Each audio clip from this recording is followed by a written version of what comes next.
That's right.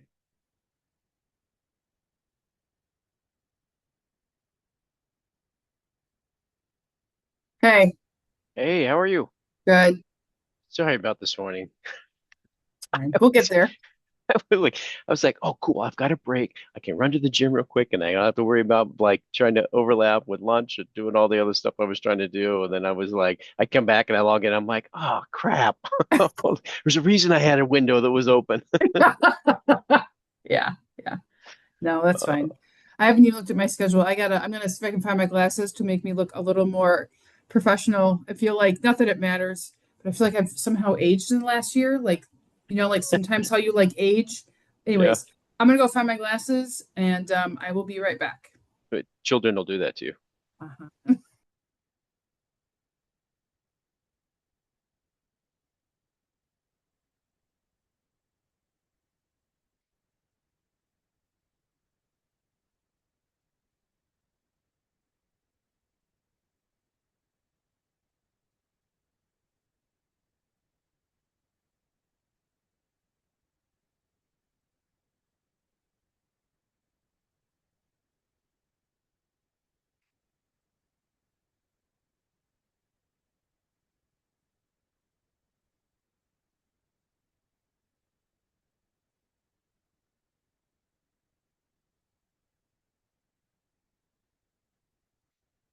I uh, I had noted last week that when we had our conference call that there were several of you on from Michigan, and last Friday night slash Saturday morning was the Nebraska Michigan baseball game in the Big Ten tournament Oh. that I was actually going to, and I was gonna tell everybody like thanks for supporting the Huskers, and we're gonna go beat the Wolverines tonight or whatever. But it ended up in a rain delay, and it didn't start until 11 p.m. I Oh. got home at 2:30 a.m. It was so late. Was wiped out on Saturday. I couldn't do anything. My wife and I both were like, we're too old. We can't do this next time. We're coming home. We'll watch it on TV. Um, how far is the stadium from where you were? Oh, it's all the way. It literally is all the way across town. I'm at 180th Street, and it's at like 10th. So, um, it's like I don't know. It's 30 minutes, but that's Omaha. I mean, you're Well, yeah. even in traffic, it's funny because people joke about like, oh, we got rush hour traffic here, and I'm like, yeah, that just means you can't drive 70 miles an hour in the 55-mile-an-hour zone. It means you have to drive 55 Right. because there's volume, traffic volume. Um, Do you want to look at calendars just a quick minute before to before talk everybody about goes on. like next Sure. week? Yeah. Yeah. What works for you? So let's see. I'm just looking here. Oh, June. I know. Um, I'd say any time, like almost any time Wednesday, Thursday, Friday works for me. Okay. Um, Wednesday's kind of out for me. Thursday's wide open though. Let me just see. Oh, can we do, well, I'd say the afternoon is probably a little bit better. I'm starting to have to juggle kids on Thursday now. So like Okay. 1, 2, 3 Eastern Standard Time, what works for you? Um, 2 o'clock for you would be 1 o'clock for me. So That yeah, let's works. do that. Okay. All right. All right. Are you expecting anyone else from the executive committee? Oh, Um, yeah, I thought Carly was going to come on and Bob was going to come on because Bob's going to talk about FAICP too. okay.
Hey Ben, hi Rose. True. Afternoon, Steve. Good afternoon.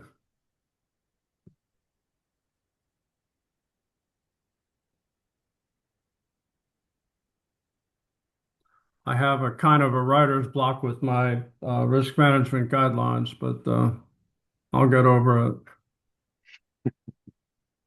I've developed a theory based on the conversation we had in December on tips and tricks, or legal tips and tricks for private planners with the uh, Planning and Law Division chair. I can't remember his name, but he Max. said, pardon, yeah, Max Mahalik. The thing he said that stuck in my head is that planners follow, or we at least we have a code of ethics. I'm not saying we follow it or not, but we have a code of ethics that puts the public interest above everything else.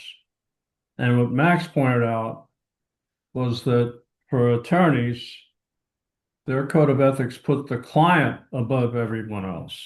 Yeah. Well, Absolutely. that's a whole different equation.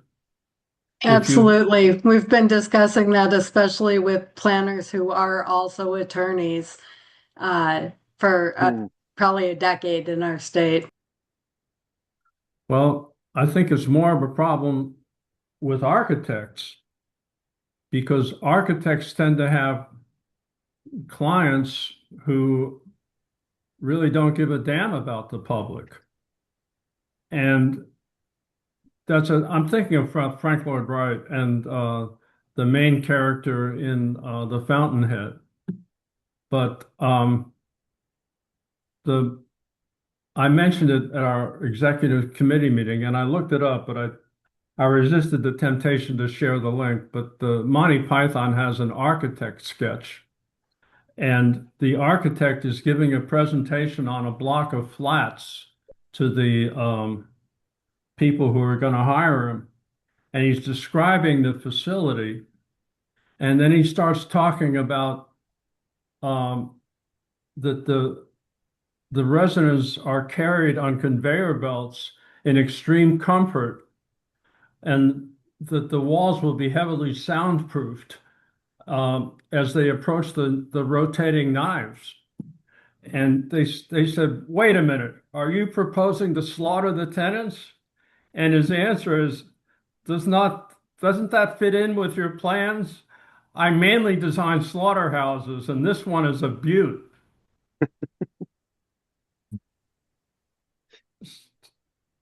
And in the end, they don't pick his one because from that point he goes into a rant against what do you call it, the elites who are hiring this guy, and that they don't really give a damn about the struggling artist. And so they go on and they pick Eric Idle's proposal, which collapses and catches fire during the demonstration because it's cheaper, which I thought was really funny until they had the Grenfell Towers catastrophe over there Hmm. many, many years later. So anyway, architects, attorneys, I think mainly most planners work in the public sector. Um, we have a heavier burden to bear because our code of ethics doesn't allow us to indulge our clients the way architects and attorneys are accustomed to. A And lot as of far archi- a lot of and architects accuse us of practicing without a license when we write design guidelines. Yeah, it's well, true. um, I have been taken before the Tennessee Board of Professional Responsibility for reviewing a study submitted by a traffic engineer because I wasn't qualified to review her work. And I've talked about this several times. the Tennessee Board of Professional Responsibility is mainly responsible to people who are registered professionals in Tennessee. So I kind of got the short end of the stick. But our engineers look out for each other. I mean, it's like I'm an engineer, you're an engineer, and we can trust each other, right? And so where does that leave planners? That's a real serious problem, in my view.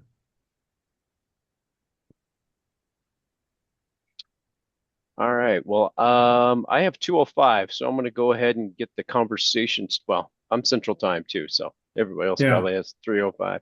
Uh, get this conversation started. Welcome everyone. I'm Jeff Ray, the chair of the Private Practice Division. If I've not met you, great to have everybody on for the conversation here.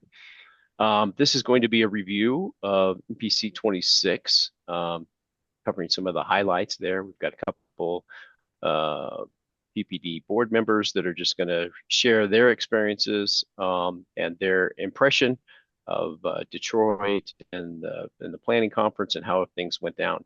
I'm going to kick it off with a couple things. First, I just want to say that although I live in Omaha, Nebraska, and most people probably have no idea what Omaha is really like, and I've only just heard reputation about, it's kind of a flyover state. Not much about it. I kind of maybe had the same impression about Detroit, hearing things in the news about crime and vacancy and the city problems and all of that. So I can't say that it's ever been very high on my list of places that I wanted to go visit. So I'm glad that planning conference was actually there. I was very surprised and happily surprised that the way the city has actually turned itself around. Every evening when I walked around, I did not feel unsafe in any particular way. I felt that it was a very clean community, and they've done a substantial amount of redevelopment and reuse of their downtown. And to hear, Detroit talk about how they peaked from their conference or from their population peak at 1.8 million back in 1958 to about 600,000 today was pretty shocking to think of how a city does actually survive while losing 2/3 of its population to its suburbs. The irony was not lost on me that the automobile is what built Detroit into being a thriving, affluent community and city. And it was the automobile that killed the city of Detroit, where everybody was then able to live in the suburbs and drive in. And it's interesting from a urban design and a planner's perspective to see how they've come back now and trying to reverse that trend after 50, 60 years. But it's taken a huge effort. But my hat's off to Detroit. I thought was a great city. And I was surprised to look out the window and they say, "What's that?" And I'm like, "Oh, it's the Canadian flag. That's Canada across the border." And they're like, "Yeah, that's south." So it was a geography lesson for me as well to determine that Detroit is north of Canada, just based off of how the oxbow works on the river. So that was really great. Overall, I thought the conference went fairly smooth and was really good. A couple of highlights for me that I wanted to touch on were the opening session. I thought was really great. I was a little skeptical again. It's like we're having a motivational speaker. I'm trying to pull it up here. Can't remember her full name. Jazz is an English woman who was a motivational speaker who had a pretty phenomenal story about going out and standing up and doing the right thing. I thought I thought it was very appropriate, and I thought it fit with the planning profession. Didn't seem like maybe it was going to fit just by reading the introduction, but I thought that the national planning did a great job. I went to several sessions. My favorite session really was I'm going to pull up here. It's was sponsored by Bettman Law. It was the legacy of Euclid, 100 years of Ambler versus Euclid, um, which was a really great thing. Obviously, covers CM on the law credit side, but felt that the two attorneys that led this were really focused on what the original decision was between the Supreme Court and balancing the Fifth Amendment with the 10th Amendment and how that works and how cities do indeed have police power, counties and municipalities have police powers to regulate zoning and land use, but also focusing on what those true findings really were, and warning us really as planners not to deviate from that, as courts, particularly all the way to this U.S. Supreme Court today, is going back to many old cases and reviewing new cases based off of what those original findings really truly are and or were. So it was one of those things where they were saying, don't get too far from these because you could invalidate your zoning if you chose to go too far beyond what the Supreme Court actually did. That was a really great one. The other one I wanted to hit was I participated in the school districts, or the school division, I should say. I went to their annual meeting, and they highlighted as an offsite trip one of the schools that had closed because of declining population, and it was, what do we do with this now? How has it affected the neighborhood, where it becomes the neighborhood identity of having the local school being there, and it has now turned into a local incubator, and doing some good economic development and providing some good social services for that community, and has really become a piece in that community that everybody's still very proud of, and very proud of the school, and being able to reuse the school in a way that still serves the community and is not just converted immediately into housing and or torn down. So those were a couple of the real quick highlights for me. And I would turn it over to Bob, if you could talk a little bit about the FAICP and your impression of the conference, would be great. Yeah, thanks, Jeff, and hi, everybody. I share your observations on Detroit, and I shared it with the board the other day as we were talking. You know a community only by reputation, and my only experience was flying through the airport pretty much, but prior to the conference, and the downtown Detroit was a delight, and I appreciated being there. So most of not most, but a significant portion of the conference for me was associated with the FAICP induction ceremony and getting ready for that, and all the run up to it. The role I played in the college, I was twice chair of the College of Fellows, and several years back, two consecutive times. And then for this particular cycle, I was appointed to chair the selection committee. I served on the selection committee last cycle, and then they hold over two members of the committee for the second go round, so there's continuity. I served as chair of the selection committee this time, and it was quite an experience. A lot of work. It's very gratifying. There are 5 members of the committee. There were 112 nominations, which were about a half dozen to a dozen more than the prior cycle. And it's really quite a humbling experience to read and review each nomination. And each nomination is reviewed thoroughly and completely. We began meeting in September of 25 virtually. We met every other Friday for about 2 to 3 hours. And each meeting we would take 10 nominations at a time. Each committee member would we reviewed them all, but a particular committee member would take two of the nominations to lead the discussion.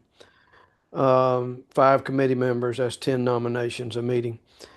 And so that was the process. There is a scoring sheet, for lack of a better term, a rating sheet that has we use as a tool about 5 factors related to the kind of the form of the nomination and 5 factors related to the substance of the nomination.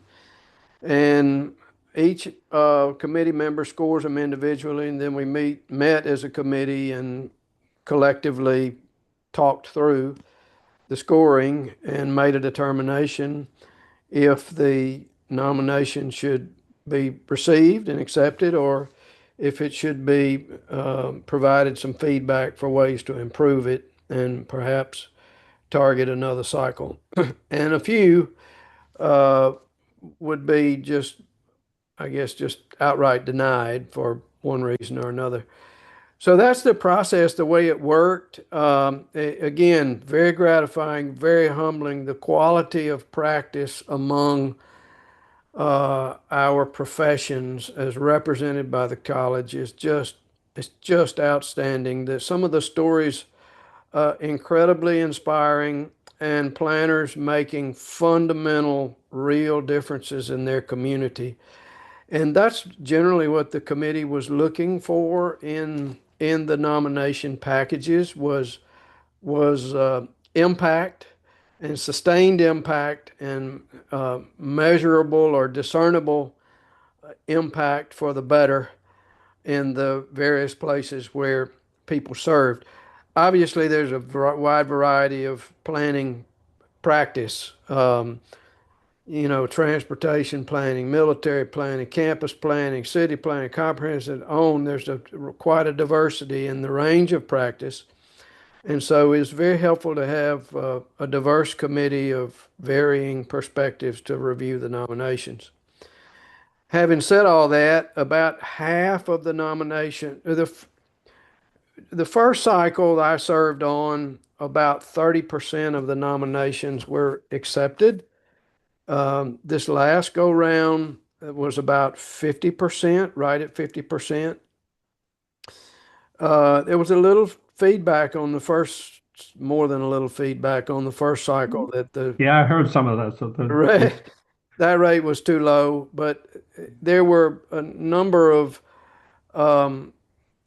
issues that were resolved in this next cycle. For instance, the first cycle I served in, there was no vetting of the nomination prior to it coming to the committee. So nominations came in, the formatting would be off, lots of type hadn't been proofed, disorganized, etc., or it was over the page limit, or those kinds of technical things, and they would be rejected. And here the comment would be that fellowship in the college, a fellow of the college, this is the best work that our profession represents.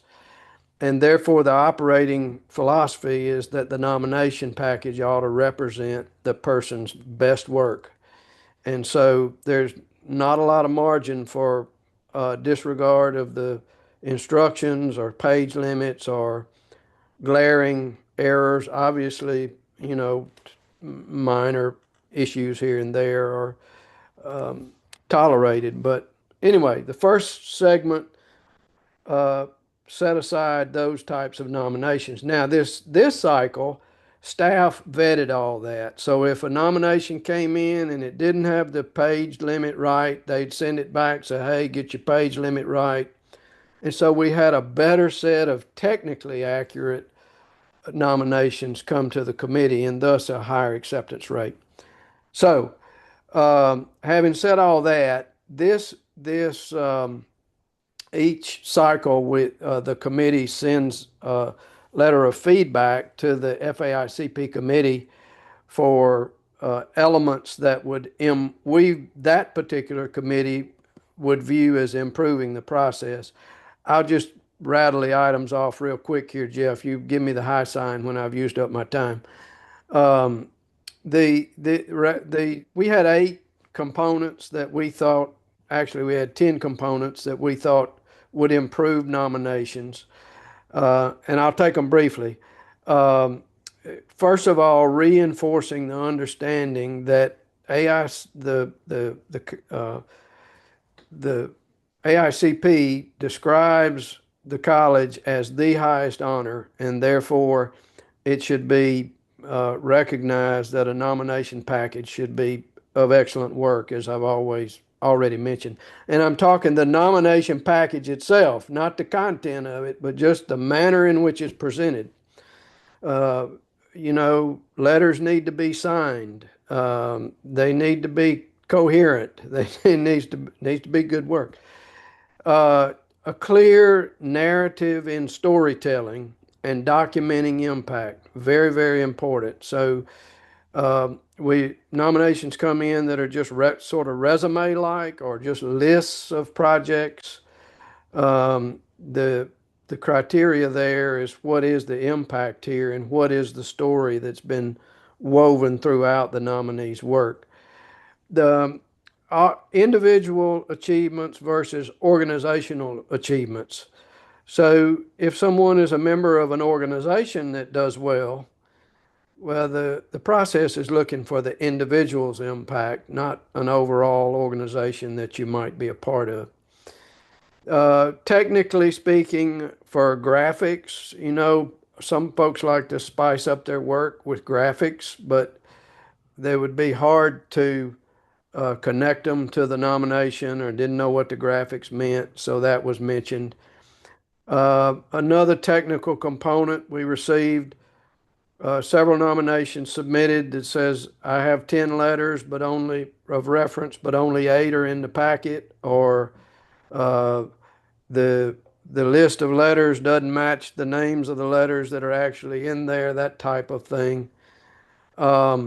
Artificial intelligence, we talked about at the board meeting. It was glaringly obvious those that had used artificial intelligence to write the story and had done no vetting of the language or editing of the language or putting it in the person's voice. And I suspect that is going to be an ongoing and increasingly um, uh, a topic of discussion increasingly going forward, how to deal with AI and what is its appropriate role in these kinds of things. I won't do the other. Here's an interesting one. Several nominations, surprisingly, had planners who were also politicians. And uh, the political actions were described as qualifying one for the planning nomination, and if that makes sense, but that was not well received. That the planning function and the political function were distinctly different things. So we mentioned that, and the last thing I'll say is was related to the recognition of the fellows at the conference. The reception didn't make it into the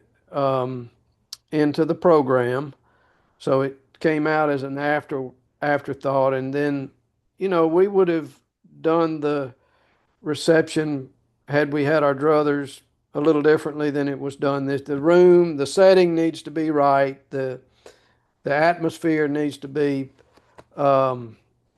dignified and distinguished, and so there was some feedback related to how those components come off going forward. Having said all that, it's an outstanding experience. I was privileged to serve. We tried to provide very constructive feedback to nominees that were not selected because it was not meant to be a discouragement, and a profound respect to those who did submit nominations. Uh, you know, uh, we tried to provide individualized feedback as much as possible to improve nominations going forward. Jeff, I hope I didn't take up too much time. Have any questions or thoughts about any of that? I have two observations from the other end of the telescope. Um, the private practice division submitted Yes. four Yes. nominations, Yep. and one was successful. Some people might be rejected by a chapter and use the division as an alternate. And I would say that we were not as selective as some chapters might have been in terms of advancing a nomination. So what's your take on that? I mean, I feel like we're more like advocates for our members than what do you call it, selectors or a stage, if you will.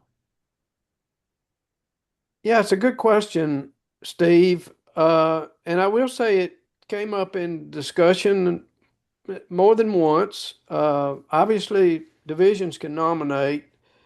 There's always kind of a lingering question, well, why isn't the chapter nominating? Why is this? But then you also have those that can be nominated based on 10 signatures or 10 people vouching for them. And then that same question comes up. Well, there are reasons people may not be as well known or as active in chapters, and they may have made their contributions more in relation to a division. So I don't, there wasn't any discounting of a division nomination. They were considered as equally as all the others. Um, so I guess in your comment being division is advocate for members rather than nominators, I don't know that I really have a response other than to say, I don't know. I don't, that's a fumbly way to not give an answer to that. And being new to a more active role in the division, I don't know what the history has been, uh, or what and perhaps it's worthy of discussion internally. But, I think, yeah, if the division may want to screen nominees a little tighter, but again, I'm speaking out of ignorance. I don't know what the practice was. Well, I do think, I mean, we did screen out. David Woods was the chair, and I can't speak for the committee, but as the division chair, I I reviewed each of the nominees carefully enough to be able to write a thoughtful letter on their behalf as the Yeah. division chair. Yeah. But I wasn't as involved as the committee itself, and David Woods did a fantastic job. I think we should all be grateful to him, and he's done it before, and he's done it for chapters. But I do have once it got to me anyway, I was going to do the best I could for each of the people I wrote a letter for. And obviously some are more likely to be successful than others. And just speaking on my own behalf, I chose to be nominated through the division because half of my letters and half of the achievements that were included in my nomination package were from Tennessee, and the other half were from Florida. So Right. neither chapter added up to a whole, if you will, for my package. And my sponsor, if you will, on the FAICP committee was from Tennessee, and he didn't know half of what I had done down here. So, and he was a politician. Ron Littlefield was the guy, and he's pretty active in our division. And I've heard him speak. It's a little hard for me to draw a line between what he did as a politician and what he did as a planner, to be honest. But the other thing I wanted to say was that Well, let me speak to that point, Steve. Apologies for interrupting on that. no It's problem. not, it, the, the distinguishing feature was claiming political successes or battles that were not clearly tied to planning. They were tangentially tied to planning. Whereas Ron Littlefield, I think he's the Chattanooga mayor, yes, or Right. yes. Clearly his kind of planning advocacy would be in a categorically different from some of the nominations that we were working with. So anyway, I just want to make it's not that it disqualified him, it's just the nature of what was being claimed as planning. Yeah.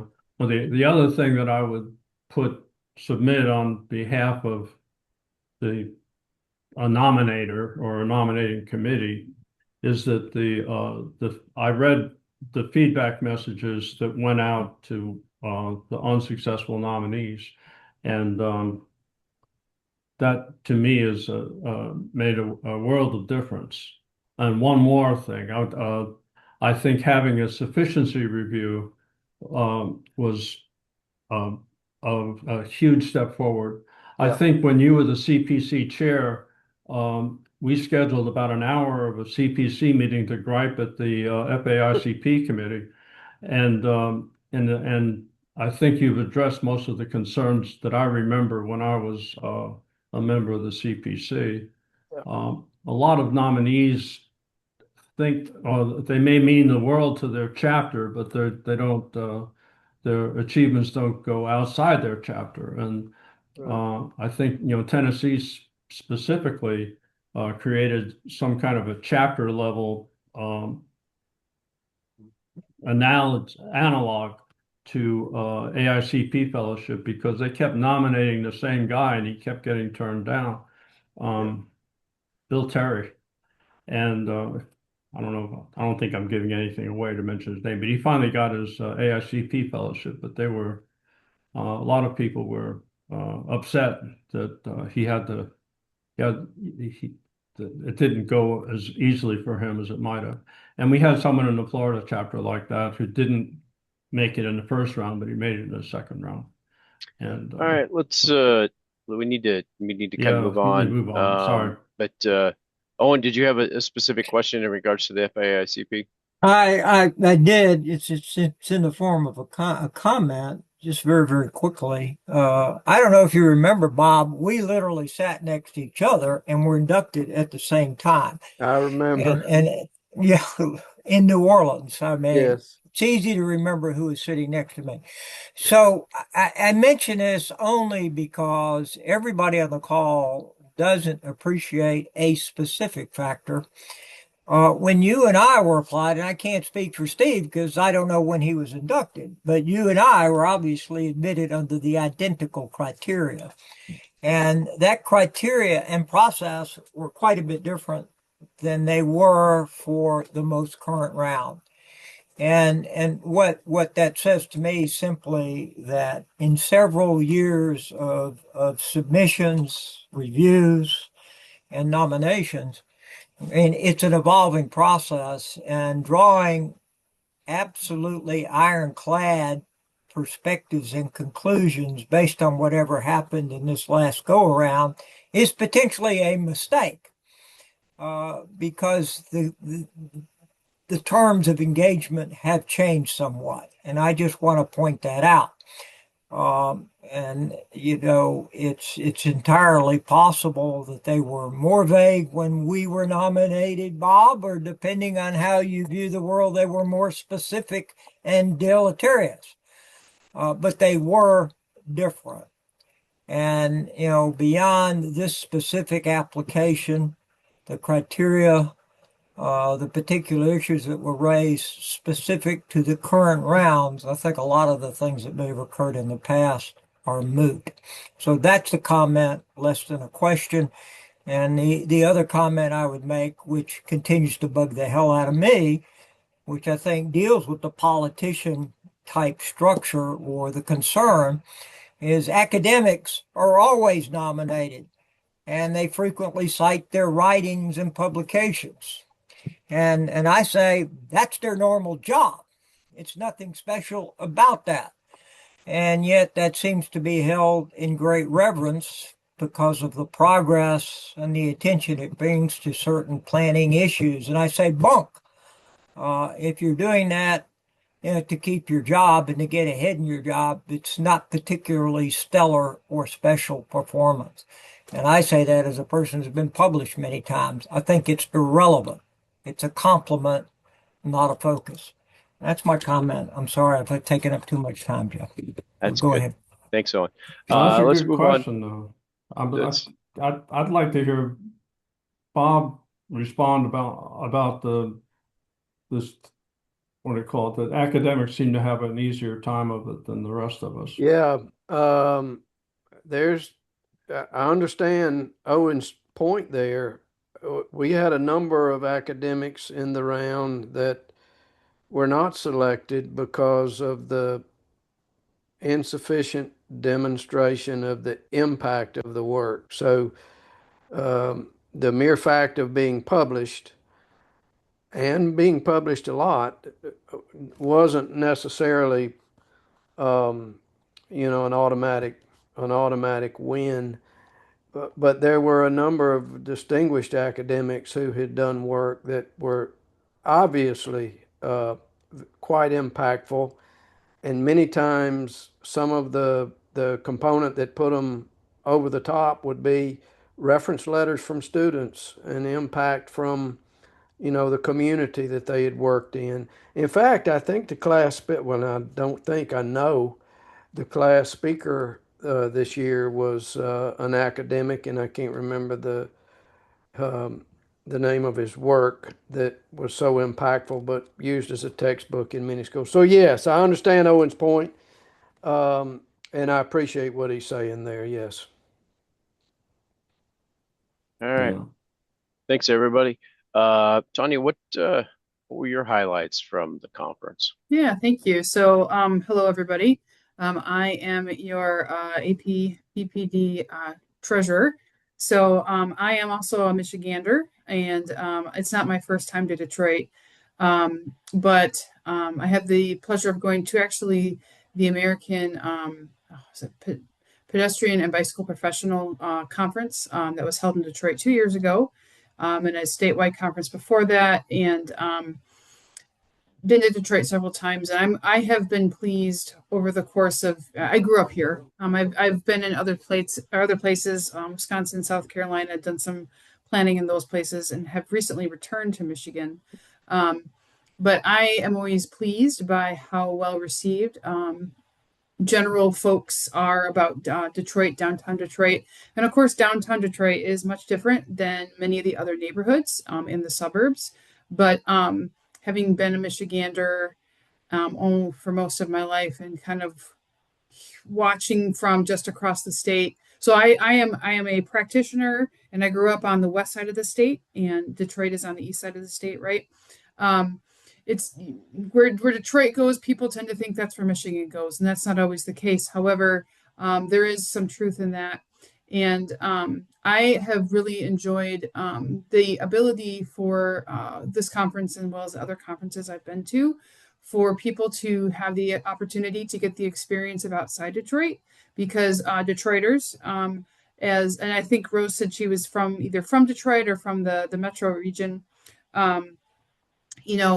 Downtown is different than the rest of the city and the rest of the suburbs. So, and having those tours that really get people out beyond the downtown is, I think, really, really important, because I think it helps really round out what a Detroiter experiences when they talk about the city. There have been some really great things that have happened in downtown Detroit, especially from a planning perspective and from a transportation perspective. That's kind of I do master planning, but I also have kind of a special niche and interest in transportation planning as well. So I have had an opportunity to go on other conferences, tours, but the things that I was able to do for this time was I really enjoyed the opportunity to have like sort of a national sort of dialogue or listening about the housing conversation. I know in my practice, we work with a lot of smaller communities. In Michigan, there are things called townships, which are the communities that exist between cities and the county. For those of you that aren't, familiar with townships, but we work with a lot of small communities, townships, and people are just sort of struggling with housing. And it was really interesting to hear, kind of everybody wrestling with that. And I really appreciated some of the sessions that kind of dove into that. I also really enjoyed a couple sessions about engagement. We do a lot of engagement, and we seem to have a lot more fun on projects and working with clients who, when they're given the right resources, right when everything comes together, doing fun engagement can really kind of inject energy into into things. And so there was a session, I think like the first session I went to, there was a firm that has done a lot of work across the country. And they shared sort of the idea of gamifying engagement. So I like that. Of course, there's a lot of resources you need to put in up front as a private practitioner into making a game. But once you do that, it was really kind of interesting to hear the benefits, and also just the idea that gamifying things can kind of be transformational, but also can like transcend language, culture, genders, and kind of bring people together. And I know as planners, that's something that we always try to look to do, is how to bring more people around the table, how to bring more voices around the table, and not just sort of be all the same regular folks. So I really enjoyed that as like an example of something that I did. And then something else, which I think is on everyone's mind as well, is just all the discussion of AI and data centers. They're two separate things, right? And I really appreciate how the planning profession is trying to figure out the best way, how, if at all, when to use AI. We're talking about that in my firm. We've been talking about it for a year or so, trying to figure out how do we feel about it. And I work in a multidisciplinary firm, right? So planners, engineers, landscape architects, and surveyors. And trying to figure out how we feel about it, how our clients, which are mostly municipal folks, feel about it, and just seeing how AI is being used in the profession. There were several sessions on that. And then too, of course, the discussion about data centers. I'm not sure where you guys are all at kind of on that in terms of how your feelings are or what your clients might be, seeking in terms of support. But in Michigan in the last 9 months, there have been some really big projects that have kind of blown up in a bad way, really stirring up the public, and understandably so from my perspective. And there's a lot of animosity, and public officials are stepping down, and we're working with some of those communities, but it was really good to just kind of hear what other communities, what other consultants have been kind of doing in terms of how data centers are affecting the profession, what other communities are doing to kind of help get your municipal clients like ready and positioned for to deal with data centers. And it kind of went back to those fundamentals, which is surprising and unsurprising at the same time. Have a master plan, if you can put together a zoning ordinance, maybe with a municipal lawyer too, and kind of use those tools, and those are kind of all you have. But I mean, at least it's better than nothing. So just having that whole discussion and realizing, in our little part of Michigan that we work in, which is kind of the western half, we're having the same issues that other communities are as well. So again, just appreciating the opportunity to what's happening over there in that part of the country. And I mean, it's not like there's necessarily tons of new information, but it's really important to understand, get a couple nuggets, but also understand planning isn't so different. Maybe there's different tweaks or different things from a small level, but understanding we're all kind of in it together. And kind of what somebody was saying at the beginning of this is we're trying to put the public's best interest in mind first. And with data centers, we don't quite know what that means yet, and that's okay. But as a planning profession, we're in the middle of it, right? And so just having the support of other planners and talking that through is helpful. So I'm going to kind of leave it there. Jeff, thanks for that. And I also find, by the way, the FAICP thing very helpful, because it would be great, right? We're all trying to aspire to make the best of the best for planners. So, all right. Thank you all, and thank you, Jeff. All right. Thanks. I appreciate that. So obviously this is conversation. It's meant to be a conversation. What the other participants here, Rose or Ben or Daniel, do you have comments that you would like to make, or did you participate in the conference, or? I did go to the conference, and it was my second conference downtown Detroit in the past 3 years, maybe. I was at International Economic Development Association conference a couple years ago, and it was good to have both experiences and have them be very positive. I did do the Riverfront Mobile Workshop, which was nice to learn some. I had been out on the Riverwalk and DeQuindercut and some of the other greenways on previous trips, or I don't have family directly in Detroit anymore. I get back to race frequently, and I've done the Free Press Marathon and half marathon. And I'll be going up in a couple weeks again to race the triathlon on Belle Isle. But it was also nice to get to Belle Isle, which I hadn't been to since I was a child, and just to see a lot of that transformation. I left Metro Detroit in the mid 90s. And so it was definitely, I was born in the city, but I grew up in the west suburbs. And that split, the urban suburban split was very, very real. I was living there when the suburbs were trying not to have a core city.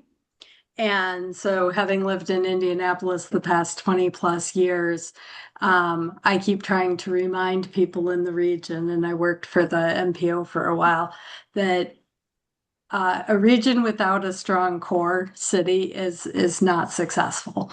And continue to kind of drive that home. Most of the sessions I went to were on issues related to what our clients are facing right now. We're doing more zoning work than I have traditionally done. My career's kind of been all over the place. And so I went to some zoning sessions, housing, state preemption on housing, because we had our first taste of that with this year's General Assembly.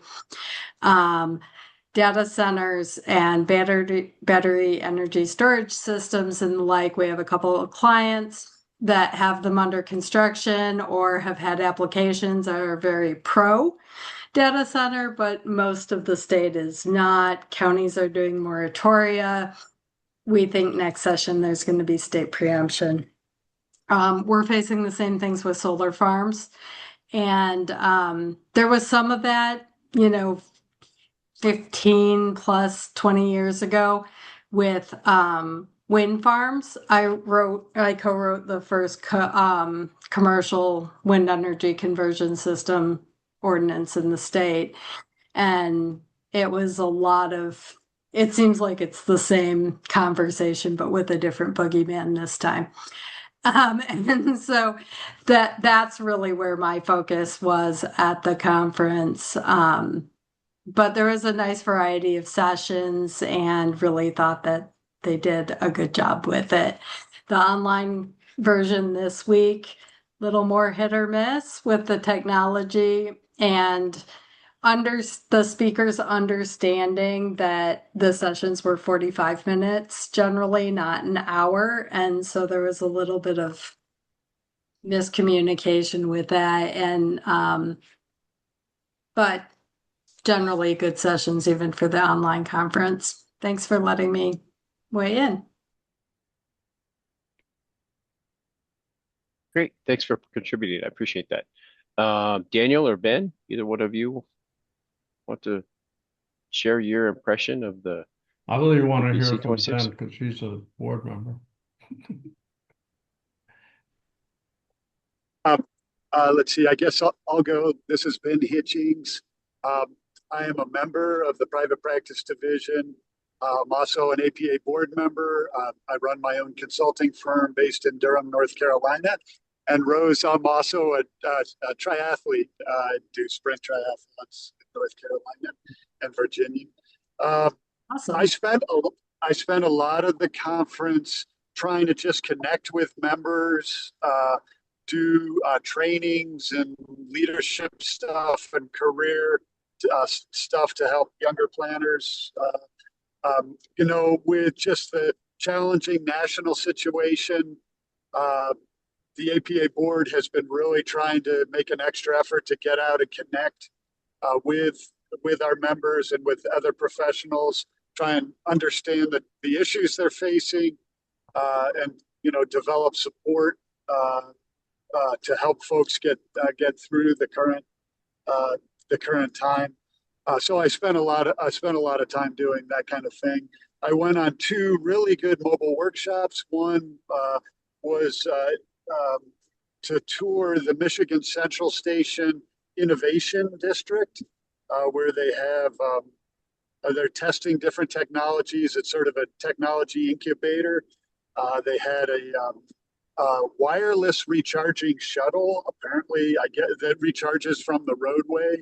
So we got to see that, and some of the different businesses. A drone launching pad that they have up on the roof of one of the buildings.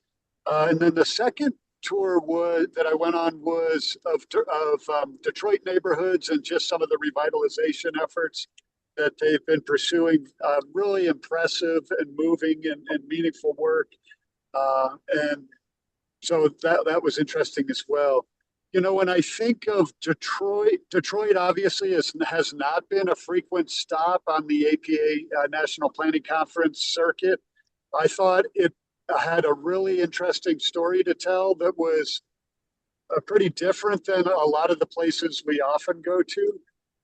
And so I know from my standpoint, trying to, think about the broader educational opportunities and experiences that we offer to folks, I think trying to further diversify maybe some of the conference venues. Obviously, there are issues with making sure that there's a conference facility that's adequate to handle the size of our event and there are enough hotel rooms and that kind of thing. But that was one of my takeaways, just looking at the conference through the lens of offering a rich experience to members. So those are a few thoughts. I have also been talking with Steve and had a nice chat, Jeff, with you, to meet you at the conference. And, I am someone who is a resource to help you think about how to get the issues of the division heard at the board as they relate to the board. I know you've got some proposals for services that APA might get involved in. So I just want to add that, I'm someone, I hope you would feel welcome to use me as a resource to help think through how to advocate effectively for those things that you see value in from a divisional standpoint. Back to you, Jeff. Great. Thanks, Ben. Yeah, we definitely want to reach out to you and utilize you as a resource and help convey our PPD message to the broader board. I feel right. a little guilty for driving Dan Skolnick off the call. I'm gonna have to. I'm sorry. I did really want to hear from Ben because we've been talking, like Ben mentioned, about how to advance the things that the private practice division has been working on with the larger APA, and it's a large organization, and it's kind of hard to know what the correct points of entry might be. Two comments. One, to Tanya on the gamifying engagement. We didn't develop it, obviously. It's been used for a while, but we've employed technique of using Legos in our planning processes, and it's been really, really fun. Building future kind of growth scenarios with Legos, and then we introduced a play money element, and certain kinds of developments are a net drain on this public treasury that we have, and someone's a banker and someone's a developer. It's been really, really fun. It doesn't work in every case, but in certain kinds of planning scenarios, particularly in growth scenarios, or greenfield and new growth scenarios, it works really well. We've used that and are looking for other ways to do it. Um, and then Rose, sorry, I just followed you on Strava. I heard triathlete and you're there, so I you have saw a new that. you have a new Strava follower. I'd follow Ben, but he's not on Strava. Listen, speaking of gamify, I don't know if I've mentioned this before or not, and um, anybody that's been on PPD conversations know that I talk too much, but I have to mention this. I taught uh, a winter semester, like at my daughter's prep school in Chattanooga, Tennessee, um, and it was called Chattanooga's Urban Fabric. And what I brought with me was a game called Prize Property, which you could probably find on Etsy or something like that. I mean, you can get any old thing now if you look for it. And this came out in 1974 and has been out of print and everything. But the boys, it is a boys' school, so I can say that. The boys really got into it. And it's is maybe a more cynical look at the land development process than most what do you call it, more sanitized or institutionalized games.